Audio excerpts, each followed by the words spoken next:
Nos jeunes maîtres étaient beaux comme des hussards noirs, sveltes, sévères, sanglés. Sérieux et un peu tremblants de leur précoce, de leur soudaine omnipotence. Un long pantalon noir, un gilet noir, une longue redingote noire, bien droite, bien tombante, mais deux croisements de palmes violettes au revers. Une casquette plate, noire, mais un croisement de palmes violettes au-dessus du front.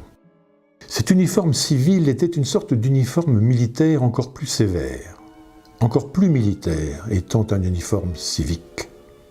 C'est la ligne elle-même et la sévérité. Portée par ces gamins qui étaient vraiment les enfants de la République, par ces jeunes hussards de la République. Il ne fallut pas moins d'un siècle pour édifier dans tous les départements une école normale d'instituteurs et une école normale d'institutrices. Paul Bert en est l'artisan avec la loi du 9 août 1879. Tout département devra être pourvu d'une école normale d'instituteurs et d'une école normale d'institutrices, suffisante pour assurer le recrutement de ces instituteurs communaux et de ces institutrices communales. Cette loi comble une lacune signalée depuis longtemps. Elle consacre le devoir de l'État et pour les départements de prendre des mesures efficaces et régulières pour que le recrutement du personnel scolaire ne s'opère plus dans des conditions variables et précaires. À la fin du XIXe siècle, il convient d'abord de réussir à imposer la nouvelle école républicaine, dans un pays où l'emprise religieuse était considérable, où le sentiment national est humilié par la défaite de 1870 et l'occupation d'une partie du territoire. À Lyon, après les sélections du site sur la partie ouest du boulevard de la Croix-Rousse, à l'angle des rues Anselme et Philippe de la Salle, la conception et les travaux sont confiés à l'architecte Marie-André Félix Belmain et l'école est inaugurée le 5 octobre 1885. Le sol est bon, le sous-sol solide, l'eau facile à se procurer, la vue belle, l'exposition salubre et avec une bonne proximité sur l'intérieur de la ville.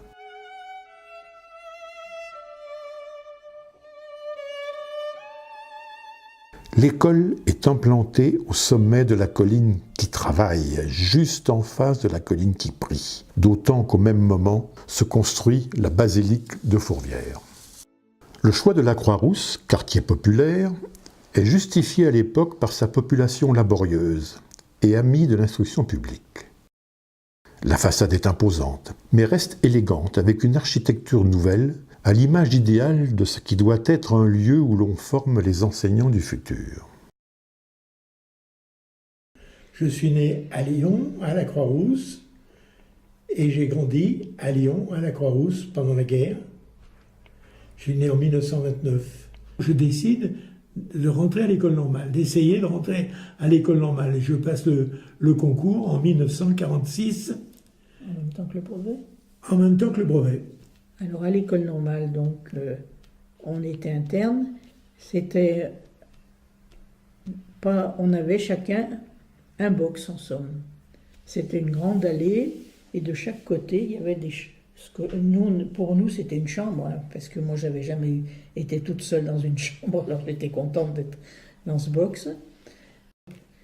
La directrice de l'école normale était très très sévère. C'était un peu on sortait avec des permissions. Moi j'avais des amis à la Croix-Rousse, donc j'avais le droit avec des responsabilités écrites, quoi, enfin j'avais le droit d'y aller passer le dimanche, mais autrement on était tout le temps interne, quoi.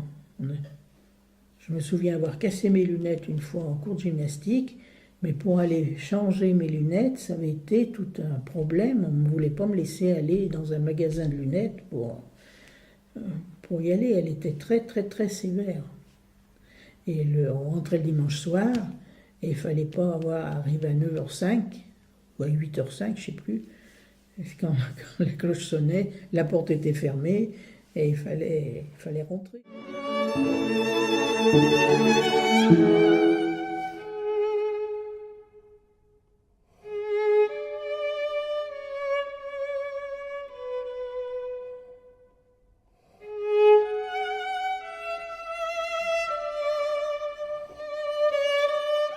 L'enseignement, je dirais que c'était un choix, c'était une envie que j'ai eue depuis toujours en fait. Je me souviens quand on me demandait quand j'étais petite, c'était toujours professeur des écoles. J'ai toujours beaucoup aimé l'enseignement, l'éducation, j'ai été très très scolaire. Alors les valeurs qu'on nous a enseignées à l'ESP sont celles de la République, puisque après tout on est professeur des écoles et on enseigne pour la plupart dans des écoles républicaines, publiques, donc on représente quand même l'État et la République, donc évidemment qu'on va enseigner et représenter ces valeurs-là. Celle de la devise, de la laïcité qui est très très importante, du vivre ensemble, de l'égalité, de la tolérance, etc., de la justice aussi. Je ne sais pas si mes élèves sont attachés à moi, c'est une très bonne question. C'est sûr qu'on est humain, donc évidemment parfois on est énervé, on est triste. On ne peut pas tout laisser à la porte de l'école, c'est impossible. On essaie d'en laisser le maximum, mais c'est important aussi d'être soi, de ne pas leur enseigner quelque chose qui finalement est complètement artificiel, parce que c'est pas vrai. Et puis ils le savent très bien, ils lisent en nous comme un livre ouvert, on ne peut pas vraiment mentir à des enfants, ça on le sait tous. L'ESP de Lyon est une composante de l'Université Lyon 1, habilitée à ce titre à la délivrance du diplôme national de master, dans les métiers de l'enseignement, de l'éducation et de la formation. L'innovation et la réussite pour tous se concentrent au cœur de ses missions. La sensibilisation au métier de l'enseignement, la formation initiale des étudiants, la formation de préparation au concours de recrutement des métiers du professorat et de l'éducation.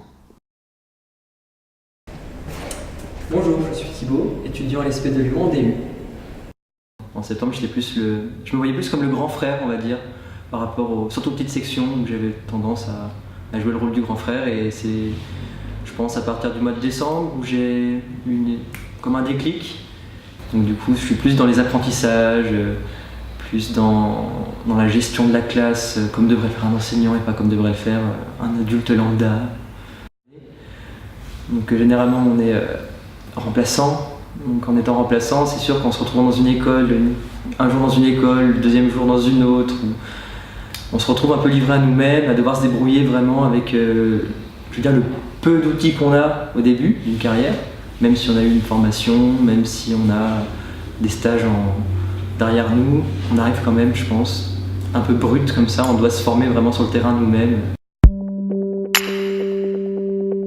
L'environnement, le quotidien comme l'éducation deviennent complexes, rapides et inéluctables dans le fond. Le monde numérique a tracé un sillon profond. C'est un nouvel outil évolutif qui permet une accélération du développement personnel et professionnel et qui devient incontournable aux apprentissages.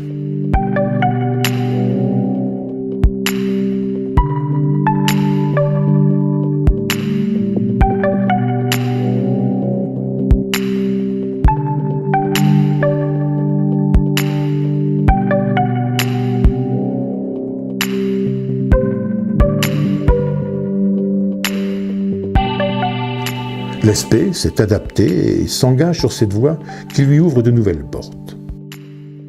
L'enseignement est aujourd'hui en capacité de faire de ses élèves des citoyens instruits, ouverts et éclairés.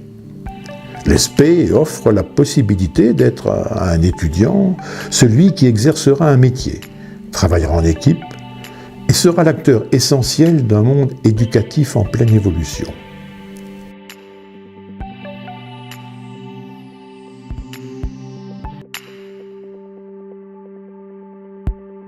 Enseigner est un métier qui s'apprend, et c'est un métier qui s'apprend tout au long de la vie. Et aujourd'hui, la formation est beaucoup basée sur l'apport des sciences, sur les apports universitaires. Parce qu'aujourd'hui, il faut, et à travers les activités que nous proposons, et le mémoire de maîtrise, de master, de maîtrise professionnelle, c'est un mémoire qui doit donner des gestes de chercheurs. On ne fait pas des chercheurs, mais des gestes de chercheurs, c'est-à-dire poser convenablement un problème, une question, savoir comment essayer de trouver des solutions aux problèmes posés par des hypothèses, par des lectures, par des expérimentations. Et cette fraîcheur du jeune enseignant, nous souhaitons, à travers ces apports universitaires, la conserver le plus longtemps possible, parce que les élèves changeront, la société changera, les manières d'enseigner, les manières d'entreprendre seront elles aussi bousculées par les nouvelles technologies. Vert, rouge, bleu, vert, jaune, jaune, bleu, vert, rouge, bleu, vert, rouge, bleu, jaune, vert, rouge, bleu. Je suis Éric Millot, je suis enseignant en didactique du français et des langues anciennes à l'ESP de Lyon depuis 3 ans maintenant. J'interviens à la fois dans la formation des professeurs des écoles, à la fois les candidats au CRPE et puis ceux qui sont déjà en poste ou qui commencent en tout cas leur vie dans le monde de l'enseignement. L'école de demain, moi je la vois pas sous forme de caméra ou de vidéo. Il me manquerait quand même avec le numérique si un jour on me disait voilà, je préfère que tu te mettes devant une caméra pour faire ton cours. Je crois que là je ne saurais plus faire ce que je fais actuellement, c'est-à-dire aussi interagir, communiquer avec de jeunes étudiants ou de jeunes élèves. Est-ce que c'est juste une personne qu'on appelle élève? Je ne crois pas non plus. On a une partie d'élèves, mais on a une partie d'enfants, on a une partie d'adolescents. Et c'est ça qui fait tout le charme du cours et de la gestion du cours. Et ça, c'est quand même le plus beau des métiers. Du coup, qu'est-ce que vous verriez comme différence entre ces deux preuves, et notamment ce qu'on pourrait faire avec des élèves? Est-ce qu'il y en a une qui est plus abordable que l'autre? 1 sur b égale 1 moins 1 sur n, et donc 1 sur b égale n moins 1 sur n, et ça c'est vrai si et seulement si n égale 2, donc a égale 2 et b égale 2. Donc, Un métier de passion et d'engagement, exigeant, qui permet un ancrage au cœur d'une société qui se transforme, se régénère et se redécouvre chaque jour. Les compétences s'acquièrent et se développent tout au long de la formation grâce à l'acquisition de la pédagogie et du relationnel, pour participer à un objectif, l'ambition de favoriser la réussite scolaire des futurs élèves. J'enseigne dans cette maison au départ l'éducation musicale. Et puis progressivement, je me suis aperçu que mon corps, ma voix, étaient des paramètres et des marqueurs de la communication verbale et non verbale. Et je me suis spécialisé dans ce qu'on pourrait appeler les micro-gestes professionnels des métiers de l'enseignement. En 42 ans de formation dans cette maison, j'ai à peu près eu 17 000 étudiants. En quelques mois, on en a 50 000. Et donc, c'est aussi une chance. Mes collègues me disaient toujours « mais tu donnes tous tes cours, en donnant tous tes cours, tu vas plus rien avoir à faire ». C'est pas la même chose. Tout de l'apport théorique, on doit pouvoir le mettre à distance, ces fameux cours inversés comme on dit maintenant. Je crois que pour notre institut, le challenge, le défi, c'est de redonner sa dimension d'humanité, d'humanitude.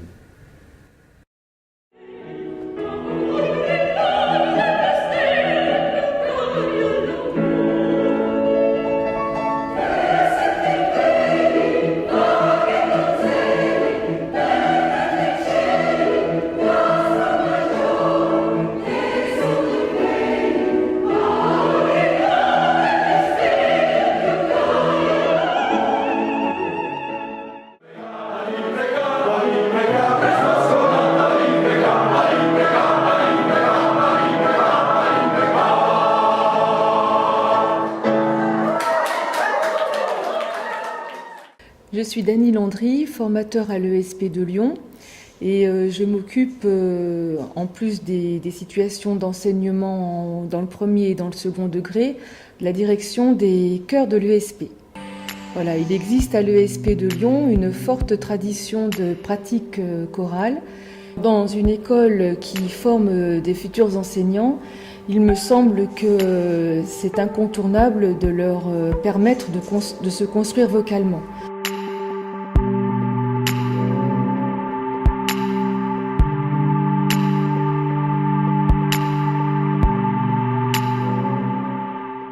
Mais on ne peut former pleinement un homme qu'avec tout ce qui l'entoure, c'est-à-dire toutes les technologies, leur maîtrise. Un homme qui soit capable de savoir ce qu'est le beau, de pouvoir s'exprimer en dehors d'un métier à travers de la musique. Il peut bien évidemment en faire son métier, mais quelqu'un qui pourra aller vers les arts, la culture, et ça, c'est fondamental.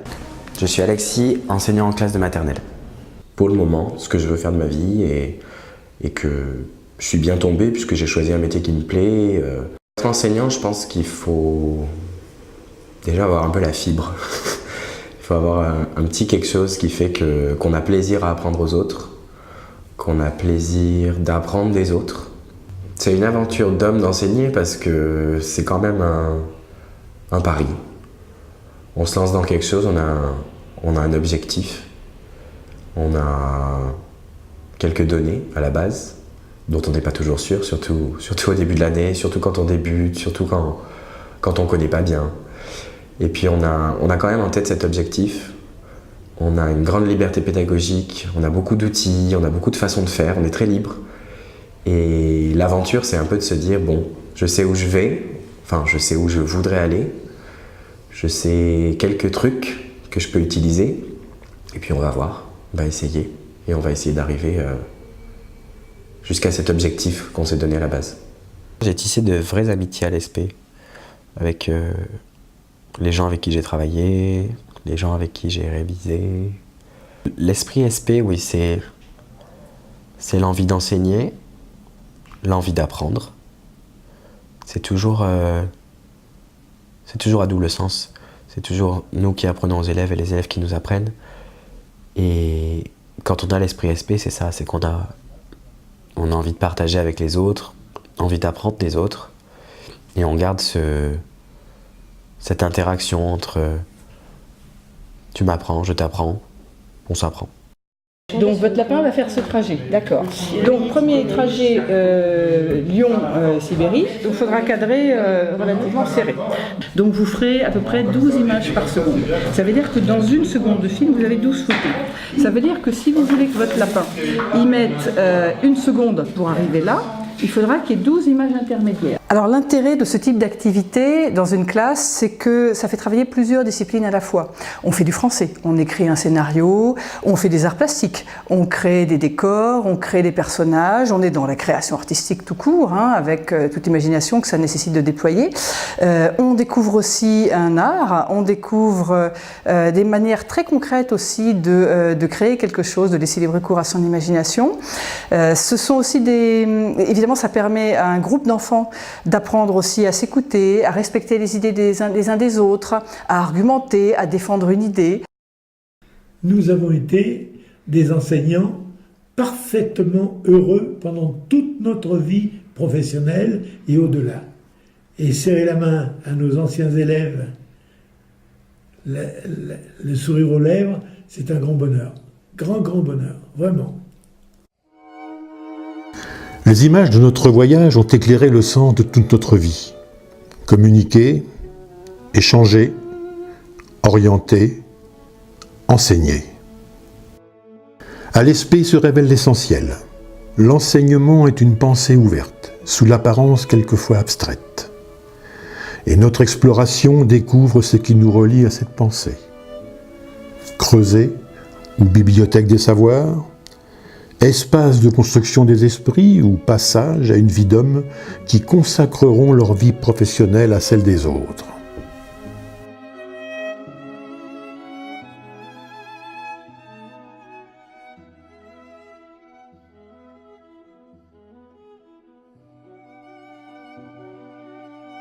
Je souhaiterais très sincèrement et du fond du cœur que tous les enfants de l'école quittent leur école en ayant eu le bonheur d'être dans l'école, d'avoir été dans l'école.